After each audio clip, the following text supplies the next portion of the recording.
तो दोस्तों, जैसा कि अभी सितंबर का महीना चल रहा है और इस महीने में कई जगहों पर बारिश हुई है। और इस बारिश की वजह से एक जो है मच्छरों की संख्या जो है बहुत ज़्यादा बढ़ गई है अचानक से। और इस वजह से मच्छरों के द्वारा जो बीमारियां होती हैं, जैसे कि डेंगू, चिकनगुनिया, मलेरिया, इनके केसेस देश के अलग अलग हिस्सों में बहुत ज़्यादा बढ़ रहे हैं।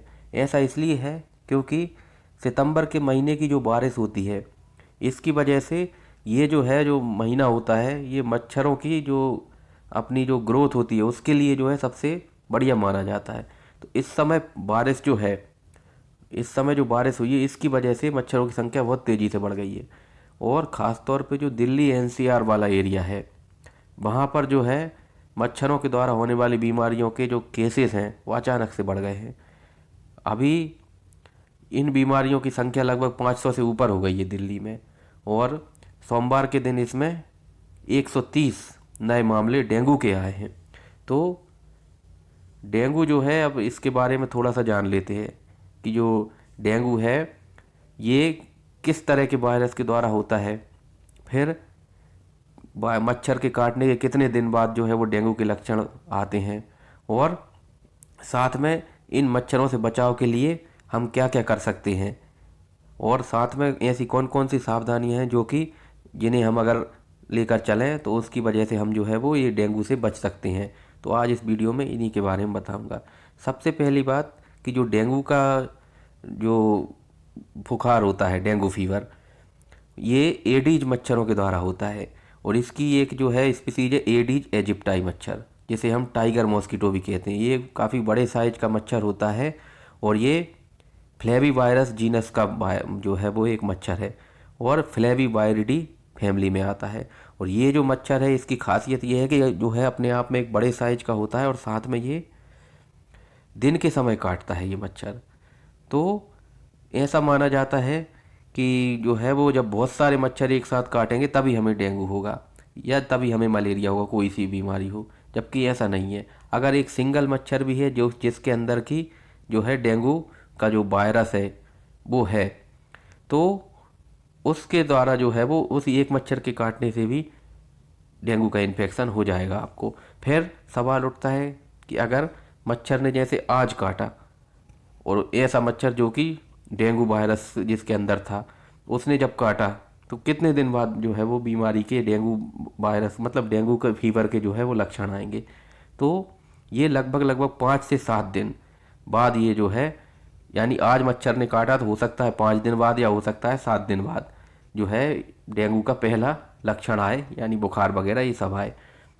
फिर इसी को हम बोलते हैं इनक्यूबेशन पीरियड, यानी कि जिस दिन मच्छर ने जो है वो काटा यानी वायरस को अंदर छोड़ा बॉडी में, उसके बाद बीमारी का पहला लक्षण जो आया उसी के बीच के जो समय होता है, यानी मच्छर के काटने और डेंगू फीवर का पहला लक्षण आने के बीच का जो समय है, इसी को हम इंक्यूबेशन पीरियड बोलते हैं।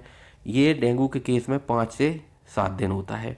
और ये जो डेंगू बीमारी होती है, जो नॉर्मल डेंगू फीवर होता है अनकॉम्प्लिकेटेड, इसका जो कोर्स होता है नेचुरली वो भी लगभग 5 से 7 दिन यानी एक हफ्ते का ही रहता है ये। तो इस तरह से याद रख सकते हैं कि इसका इंक्यूबेशन पीरियड भी 5 से 7 दिन है और ये बीमारी भी लगभग 5 से 7 दिन में ठीक हो जाती है अगर ये नॉर्मल डेंगू फीवर है। अगर ये कॉम्प्लिकेटेड होता है यानी डेंगू हेमरेजिक फीवर में तब्दील होता है या डेंगू शॉक सिंड्रोम में जाता है, तो फिर इसकी रिकवरी में टाइम लगेगा। अन्यथा ये जो बीमारी है वो 5 से 7 दिन में ठीक हो जाती है और साथ में इसका इंक्यूबेशन पीरियड भी 5 से 7 दिन है। फिर इस समय जो है बहुत ज़्यादा सावधानी लेने की ज़रूरत है क्योंकि इस समय मच्छरों की संख्या बहुत ज़्यादा बढ़ गई है। तो इसके लिए हम क्या क्या कर सकते हैं? सबसे पहला तो मॉस्किटो रिपेलेंट्स। अब इसके लिए ऑल आउट, मॉर्टीन, ये सब जो आती हैं इनका यूज कर सकते हैं। साथ में जो बच्चे हैं उनको जब हम स्कूल भेजते हैं तो उनको पूरी बॉडी में जो है वो मॉस्किटो रिपेलेंट जो ऑइंटमेंट आते हैं उनको लगा के भेज सकते हैं, ताकि जो है, क्योंकि ये जो डेंगू वायरस जो है इसको कैरी करने वाला ये जो मच्छर है एडीज मच्छर, ये दिन के समय काटता है। तो इसलिए बच्चे जब स्कूल जाते हैं तो वहाँ अगर आसपास हाइजीन नहीं है तो मच्छरों की संख्या ज़्यादा होती है और इस तरह से बच्चों में जो है ये समस्या हो सकती है। तो इसलिए बच्चों को खास तौर पे सावधानी रखना है। साथ में रात में अगर आप सोते हैं तो मच्छरदानी का इस्तेमाल करें, मॉस्किटो रिपेलेंट्स का यूज करें और घर के दरवाजे और खिड़कियां शाम होने से पहले ही बंद कर दें, क्योंकि उसी समय मच्छरों का आना होता है। फिर शरीर को पूरी तरह से कवर करने वाले कपड़े पहने, यानी कि फुल आस्तीन वाले कपड़े पहने। और घर के आसपास अगर कहीं पानी इकट्ठा हो रहा हो जहाँ पे कि इस मच्छर का, जो एडीज मच्छर है, इसका लार्वा पनप सकता है, तो ऐसा ना होने दें। घर के आसपास कहीं कीचड़ वगैरह गंदगी आसपास है तो वहाँ जो है वो उस पानी को हटा दें। साथ में कूलर अगर चलाते हैं तो उस कूलर का पानी भी समय समय पे बदलते रहें। और हो सके तो इस समय जो कि जबकि मच्छर बहुत ज़्यादा संख्या में है, तो हो सके तो दिन में जो है मतलब शाम के समय जो है पार्क में ना जाएं तो ज़्यादा अच्छा है, क्योंकि पार्क में जो है क्योंकि बारिश हुई है अभी अभी, तो कीचड़ है और वहाँ पर मच्छरों की संख्या बहुत ज़्यादा है। तो ऐसी स्थिति में ना तो आप जाएं और ना ही बच्चों को ले जाएं। इस तरह से जो है डेंगू से कुछ दिन बचाव रहेगा, तो हम जो है वो सुरक्षित रहेंगे। Thank you so much.